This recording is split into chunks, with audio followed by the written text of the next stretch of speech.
എല്ലാവർക്കും നമസ്കാരം. കേരളത്തിലെ ഒരു എഞ്ചിനീയറിംഗ് വിസ്മയത്തെക്കുറിച്ചുള്ള കഥ പറയാം.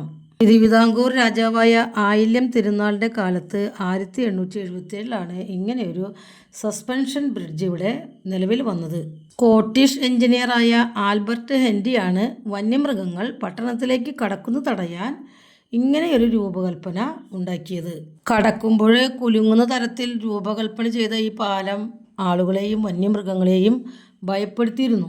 120 മീറ്റർ നീളമുള്ള ഈ ഘടന പൂർത്തിയായപ്പോൾ പരിഭ്രാന്തരായ ജനങ്ങൾക്ക് സുരക്ഷ ഉറപ്പാക്കാൻ വേണ്ടി എഞ്ചിനീയറും കുടുംബവും ഒരു ബോട്ടിൽ കയറിയപ്പോൾ 6 ആനകൾ ഇതിലൂടെ നടന്നു പോയത്രേ. പാലം 4 കിണറുകളുമായി ബന്ധിപ്പിച്ചിരിക്കുന്നു. പാലത്തിൻ്റെ ഇരുമ്പ് കമ്പികൾ കിണറുകളിലെ ക്ലിപ്പുകളുമായി ബന്ധിപ്പിച്ചിരിക്കുന്നു.